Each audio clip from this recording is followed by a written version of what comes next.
Berbicaralah kepada setiap kami anak-anak-Mu, kami mau dengar isi hati-Mu, dan manusia roh kami akan dibangun dan dikuatkan. Beshem Yeshua HaMashiach, di dalam nama Yesus Kristus yang siap mendengar firman Tuhan berkata, amin. Beri tepuk tangan buat Tuhan saudara, silakan duduk. Mari sama-sama kita buka Alkitab kita dalam Kisah Para Rasul, pasal yang pertama. Masih dalam rangka kenaikan Yesus ke surga, kita akan belajar mengenai cara pandang yang salah yang dimiliki oleh murid-murid Yesus di detik-detik ketika kenaikan gurunya ke surga. Kisah Para Rasul pasal 1 ayat yang ke-6. Saya akan bacakan buat Bapak Ibu Saudara, silakan menyimak. Maka bertanyalah mereka yang berkumpul di situ, Tuhan, maukah engkau pada masa ini memulihkan kerajaan bagi Israel? Ini adalah peristiwa detik-detik sebelum Yesus naik ke surga. Nah, kenapa murid-murid bertanya seperti ini? Maukah engkau pada masa ini memulihkan kerajaan bagi Israel? Ada apa dengan Israel ya? Jadi di zaman Yesus, keadaan bangsa Israel adalah bangsa yang dijajah. Dijajah oleh siapa? Dijajah oleh kerajaan Roma. Keadaan waktu itu orang Israel harus bekerja keras, harus membayar pajak atau juga cukai kepada kaisar. Kaisarnya siapa? Kaisar Roma. Dan ketika orang-orang Yahudi di zaman itu memberontak, mereka merasa kesal diperbudak gitu ya. Pemberontak Yahudi di Danau Galilea, di sekitaran di sana, semuanya dihukum mati. Jadi penjajah Roma ini sangat kejam dan tegas ya. Melawan atau memberontak dihukum gantung di kayu salib. Seperti yang dialami oleh Yesus. Yesus disalib beserta 2 orang penjahat lainnya. 2 orang penjahat lainnya inilah bentuk dari paksaan tentara Roma bahwa siapapun yang melawan kekaisaran Roma atau bahkan melawan tentara Roma itu harus dihukum mati. Dan hukuman salib ini Abuna pernah cerita dilakukan di public space. Artinya di sebuah bukit, pada waktu itu Bukit Golgota, yang mana itu di sekitar situ adalah jalan umum. Jalan umum atau jalan protokol. Multimedia tolong bantu itu lampunya, timernya. Jalan protokol, jalan umum artinya jalan yang dilewati orang-orang baik di dalam kota maupun dari luar kota mau masuk ke sana, itu jalan umum, artinya jalan yang ramai. Ini menjadi warning sebenarnya yang orang Roma berikan ke orang-orang Yahudi yang dijajah, jangan main-main. Bayangin aja orang-orang yang dihukum mati, yang disalib digantung itu dilihatin ribuan orang yang mau keluar kota atau yang mau masuk ke dalam kota gitu ya. Sengaja ini dilakukan untuk memberi efek jera kepada penjahatnya dan juga untuk menakut-nakuti masyarakat Yahudi. Nah mungkin Bapak Ibu teman-teman semua ingat ya bahwa kita waktu sekolah kita belajar sejarah itu Indonesia pernah dijajah oleh Belanda. Bukan hanya Belanda, ada Jepang, ada Prancis, ada Portugis, ada Inggris gitu ya. Pada waktu Indonesia dijajah Belanda, ada yang namanya apa? Kerja paksa ya. Kerja paksa atau nama lainnya kita kenal dengan istilah rodi. Orang-orang dipaksa jadi kuli untuk membangun jalan pantura dari barat Pulau Jawa sampai ke timur Pulau Jawa. Lalu ada juga yang namanya sistem kerja paksa. Sistem tanam paksa, atau bahasa Belandanya kulturstelsel, di mana orang-orang dipaksa untuk menanam hasil bumi, rempah-rempah, lalu kemudian dijual, siapa yang menjual? Orang Belanda, siapa yang dapat untung? Orang Belanda. Kita juga mendengar cerita bahwa siapapun yang berani melawan Belanda, yang nggak mau akan dipukuli, dimasuki penjara ya. Ini menandakan bahwa keadaan yang dijajah itu adalah keadaan yang sangat tidak enak Bapak Ibu. Yang dijajah itu di bawah kastanya lebih rendah, tidak punya hak, tidak boleh ngomong, begitu melawan langsung dihajar gitu ya. Merasa tertekan, stres berat, karena dia harus mematuhi penjajah, baik suka maupun enggak suka, mau maupun tidak mau, dia enggak punya pilihan, dia harus menaati penjajah itu. Coba sekarang kita cek, di era modern ini ada tanpa kita sadari banyak yang namanya penjajah modern. Penjajah modern ini menghantui manusia-manusia modern seperti kita, sehingga kita seperti orang yang terikat, gitu ya. Nah, ada berbagai macam penjajah atau pengikat itu, misalnya kemiskinan. Kemiskinan itu seperti kutuk yang mengikat, di mana orang-orang yang masih terikat di sana tidak bisa mensyukuri atau menikmati hidup karena buat dia hidup terlalu berat. Ada juga yang dijajah oleh hutang. Bagaimana orang-orang berusaha berjuang mati-matian untuk bisa lepas dari penjajahan hutang. Lalu orang-orang yang di kantor merasa dijajah oleh atasannya misalnya. Bagaimana atasan ini, bos ini semena-mena, nyuruh-nyuruh, dan dengan kasar memaki-maki, mungkin juga memperbabu istilahnya ya. Tapi ya inilah realita kehidupan. Ada juga bahkan yang merasa dijajah oleh keluarga sendiri. Ya misalnya istri merasa dijajah suami, suaminya galak banget gitu ya.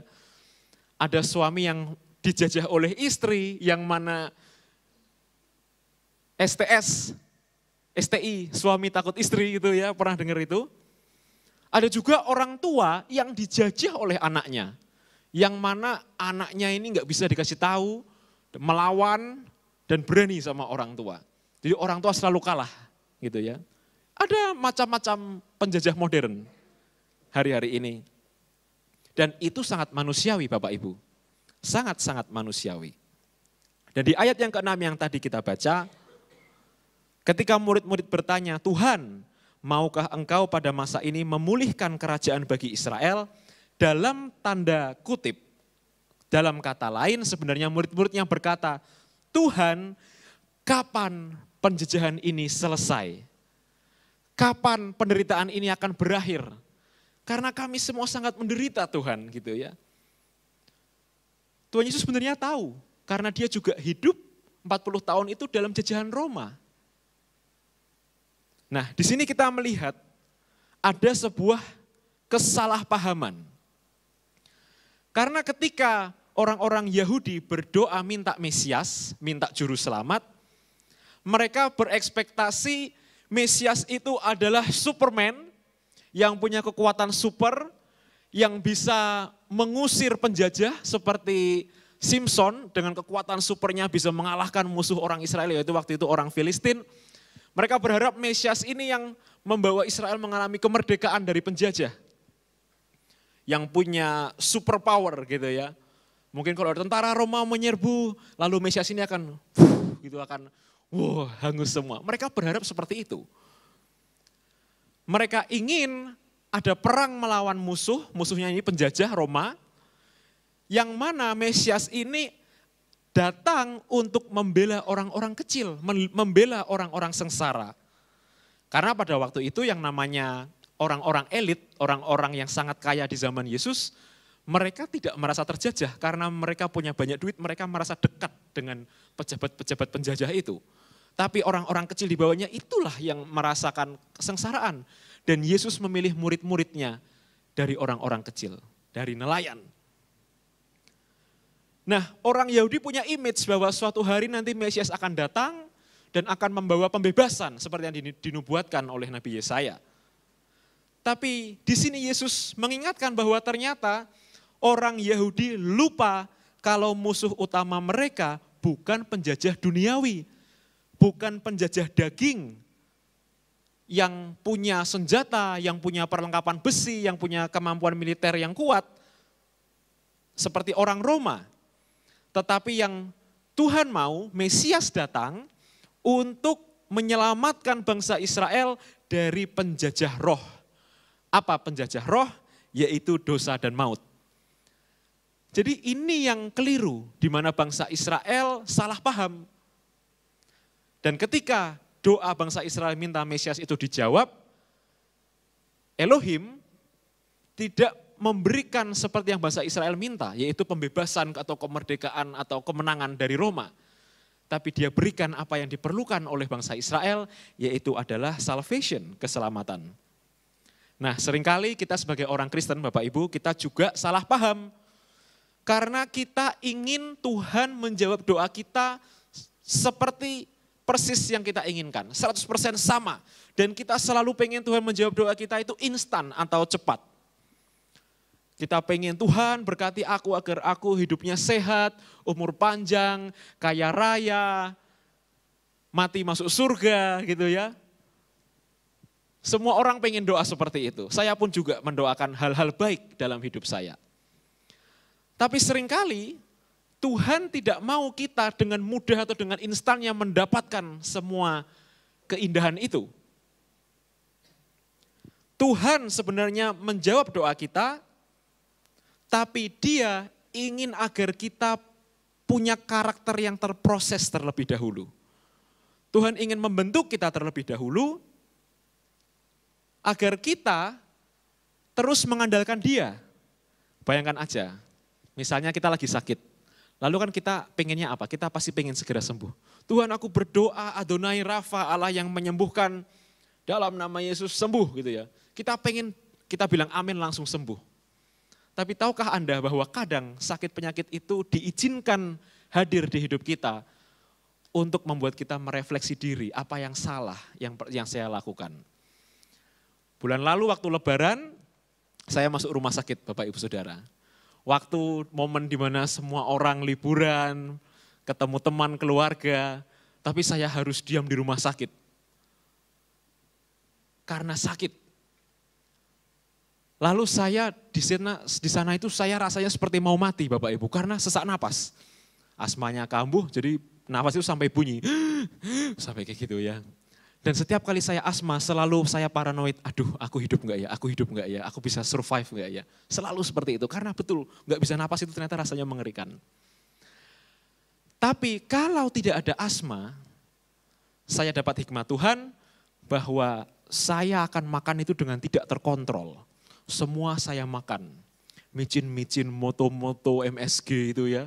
Wah konsumsinya berlebihan memang. Lalu di hari saya sembuh itu hari ketiga, saya komitmen sama Tuhan, Tuhan aku tidak mau lagi makan MSG.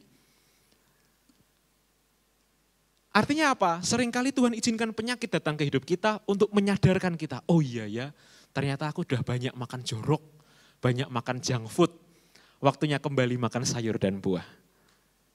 Nah itu yang Tuhan mau Bapak Ibu. Ayat yang ke-7 kita lihat. Jawabnya, engkau tidak perlu mengetahui masa dan waktu yang ditetapkan Bapa sendiri menurut kuasanya. Jadi ayat 6 tadi murid-murid bertanya, Tuhan kapan akan ada pembebasan kerajaan bagi Israel? Kapan kita ini akan dibebaskan dari penjajah? Lalu Tuhan Yesus bilang, engkau tidak perlu tahu masa dan waktu yang ditetapkan oleh Bapa menurut kuasanya. Karena bagi Tuhan menyelesaikan masalah itu gampang. Menyelesaikan persoalan mengusir penjajah orang Roma itu gampang. Tuhan kirim 1000 malaikat di surga hilang. Langsung penjajah itu ya. Tapi Tuhan mau memproses bangsa Israel lewat penjajahan Roma. Membentuk karakternya supaya belajar tunduk dan taat pada otoritas. Belajar mengasihi walaupun kepada musuh. Ya, ada banyak sekali ajaran-ajaran Yesus yang sesungguhnya itu memproses bangsa Israel. Hari-hari ini saya sedang menasihati salah satu anak youth. Dia bercerita dia sedang ada dalam masalah begini karena ada orang yang begini. Lalu saya bilang ke dia, ada orang yang Tuhan kirim untuk memproses hidupmu, lalu setelah itu dia pergi. Ada juga orang yang Tuhan kirim yang memang untuk kamu. Dan biasanya setelah dia proses, dia akan ambil orang yang memproses kamu itu dan dia akan kirimkan penggantinya yang jauh lebih baik.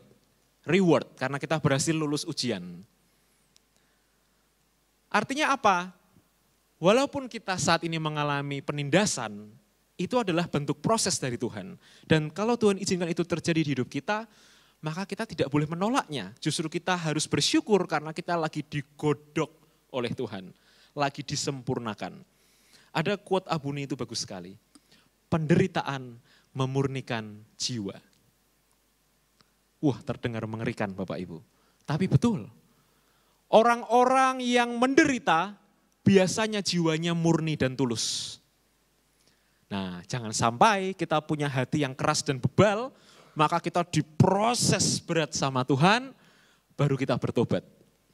Tapi kita harus punya sikap hati yang benar, supaya proses atau ujian satu demi satu kita bisa selesaikan dan naik level. Saya itu kalau doa Tuhan, kalau saya lewat rumah sakit gitu ya, aduh aku nggak maulah Tuhan sampai diproses ke sana lagi. Aku udah bertobat, aku mau hidup sehat gitu ya. Karena gitu itu yang benar. Jangan kita mengulang-ulang kesalahan kita. Ayat 8. Tetapi kamu akan menerima kuasa kalau Roh Kudus turun ke atas kamu dan kamu akan menjadi saksiku di Yerusalem dan di seluruh Yudea dan Samaria dan sampai ke ujung bumi. Jadi di sini Yesus mengklarifikasi, it is not about time but about Holy Spirit. Artinya ketika kamu merengek-rengek minta pembebasan dari penjajahan, pembebasan dari masalah, Tuhan bilang bukan urusanmu kapan waktunya kamu akan mengalami kemenangan. Tapi yang jauh lebih penting itu ayat yang ke-8, kamu akan menerima kuasa kalau ada Roh Kudus di dalammu. Artinya apa? Tidak penting siapa yang menjajahmu, tidak penting keadaan burukmu yang kamu alami, tapi yang penting adalah sikap hati yang benar di mana kamu menjalani itu semua dengan penyertaan Roh Kudus. Ayat ini mengingatkan kita bahwa kita ini adalah pemberita Injil, saksi-saksi Yesus di akhir zaman. Maka perilaku kita harus mencerminkan karakter Yesus. Orang-orang yang suka mengomel itu ya, orang-orang yang suka berpanjang-panjang kata, menggerutu, itu tidak mencerminkan saksi Yesus. Lebih baik kalau mulutnya dipakai untuk berkata-kata hal yang positif. Berkata-kata hal-hal yang memuliakan Allah dan untuk mendoakan orang lain. Setiap kali saya menyiapkan firman Bapak Ibu Saudara, saya selalu mengambil saat teduh pribadi. Saya doa, saya orang profetik. Tuhan, apa yang Engkau ingin aku sampaikan ke anak-anak-Mu? Supaya firman itu bukan menjadi benih yang mati, tapi jadi benih yang hidup dan pas masuk ke hati anak-anak-Mu. Aku berdoa seperti Tuhan sendiri yang menaruh firman-Nya di mulutku, sehingga ketika itu sampai ke telinga anak-anak-Mu, itu menjadi firman yang hidup. Dan kita juga perlu melakukan itu di kehidupan kita sehari-hari Bapak Ibu. Tuhan, aku mau melakukan bisnis apa ya? Yang masih sekolah, Tuhan aku mau ikut lomba apa ya? Terus upgrade dirimu dan tanya Tuhan. Tanya Tuhan, karena Dia adalah Allah yang menuntun kita. Kamu punya Roh Kudus yang menuntunmu. Matius pasal 5 ayat 39.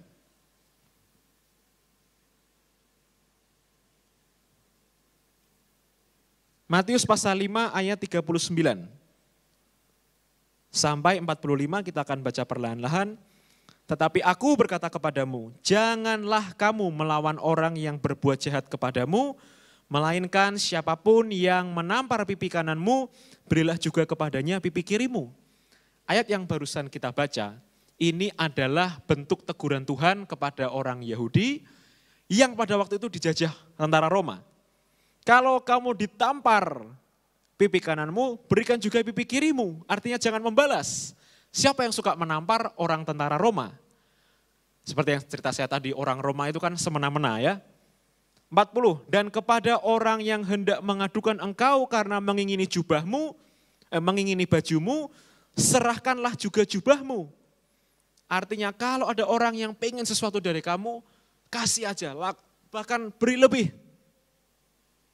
41, dan siapapun yang memaksa engkau berjalan sejauh 1 mil, berjalanlah bersama dia sejauh 2 mil. Seperti yang Abuna sering khotbahkan dulu, bahwa orang Roma bisa dengan seenak jidatnya nyuruh-nyuruh orang, hei kamu sini bantuin aku angkat gerobak ini, jalan ke sana 1 mil ikut aku. Harus mau. Seperti khotbah Abuna itu waktu orang jalan 1 mil biasanya orang Yahudi akan tinggal semua dan lari supaya nggak disuruh lagi. Tapi Tuhan Yesus bilang kalau kamu disuruh jalan 1 mil, jalanlah bersama dia sejauh 2 mil. Artinya lakukan lebih dari yang diminta.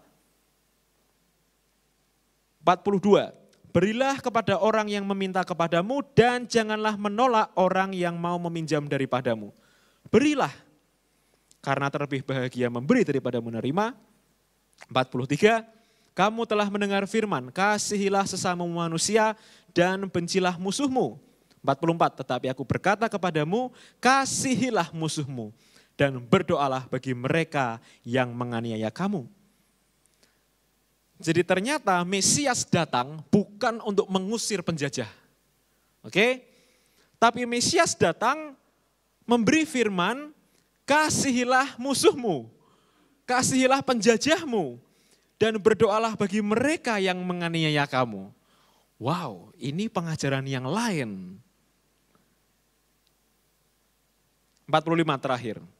Karena dengan demikian, kamu menjadi anak-anak Bapamu yang di sorga, yang menerbitkan matahari bagi orang yang jahat dan orang yang baik, dan menurunkan hujan bagi orang yang benar dan orang yang tidak benar. Bapa di surga itu Allah yang sangat-sangat baik. Dia memberikan kepada setiap orang, baik yang jahat, oksigen yang sama. Kadang saya mikir, kenapa sih? Bayangin aja satu bumi ini semua orang jahat nafasnya diambil sama Tuhan dalam 1 detik, gitu ya. Maka bumi ini akan indah, akan ada kedamaian, keteraturan, akan ada surga. Saya pikir kenapa ya Tuhan? Kenapa justru banyak orang-orang baik yang Tuhan panggil dengan cepat? Akhirnya saya ketemu jawabannya Bapak Ibu. Karena Tuhan masih memberi kesempatan kepada orang-orang jahat itu untuk bertobat. Dan itu tugas kita sebagai orang benar yang bertumbuh dalam gereja. Begitu keluar dari gedung gereja ini, Anda harus memberitakan kebenaran, menjadi terang. Kita kembali ke kisah para rasul tadi, ayat yang terakhir, pemain musik maju ke depan. Kisah para rasul pasal 1, ayat yang ke-9 sampai ayat yang ke-11. Sesudah ia mengatakan demikian, terangkatlah ia disaksikan oleh mereka, dan awan menutupnya dari pandangan mereka. Ketika mereka sedang menatap ke langit waktu ia naik itu, tiba-tiba berdirilah 2 orang yang berpakaian putih dekat mereka. Ayat 11 kita baca bersama-sama, 1, 2, 3. Dan berkata kepada mereka, hai orang-orang Galilea, mengapa kamu berdiri melihat ke langit? Yesus ini yang terangkat ke surga meninggalkan kamu akan datang kembali dengan cara yang sama seperti kamu melihat dia naik ke surga. Untuk kedua kalinya murid-murid Tuhan Yesus gagal fokus. Gagal fokus yang pertama karena mereka salah paham. Mereka kira Mesias datang seperti Superman yang mengusir semua penjahat dan membela kebenaran. Tapi ternyata Mesias datang untuk membenarkan sikap hati anak-anaknya. Gagal fokus yang kedua, mereka melihat gurunya terbang, naik ke surga, dan mereka amazed, wow, oh my God, apa ini gitu ya. Gurunya terbang, lalu ditutup oleh awan-awan. Ketika Yesus sudah waktunya pulang kembali ke surga, ke rumahnya, maka dia mengutus malaikat. Ayat yang ke-11, malaikat ini berkata, hai orang Galilea, mengapakah kamu berdiri melihat ke langit? Yesus ini yang terangkat ke surga meninggalkan kamu, akan datang kembali dengan cara yang sama seperti kamu melihat dia naik ke surga. Seringkali kita menjadi seperti murid-murid ini Bapak Ibu. Kagum dengan pekerjaan Tuhan. Wow, keren ya kesaksian orang ini. Kok dia bisa dapat berkat sebesar itu ya? Wow. Kadang kita kagum melihat Tuhan, wow Tuhan sembuhkan orang ini. Wow, keren ya. Kita menjadi Kristen penonton, tahu ya. Kita wow, keren. Yesus naik ke surga, miracle. Tapi sesungguhnya yang jauh lebih penting adalah kita menjadi orang yang mengalami mujizat itu sendiri. Jangan mau jadi Kristen penonton. Dan akhirnya kalau hanya menonton kita tidak mendapat apa-apa. Tapi jadilah orang-orang Kristen yang mau membuka hati, yang mau percaya, dan izinkan Roh Kudus untuk masuk ke hidupmu dan menjamah hidupmu. Dan hidupmu akan berubah dan tidak pernah sama lagi. Tundukkan kepalamu Bapak Ibu. Saya mengajak kita semua untuk menyembah Tuhan.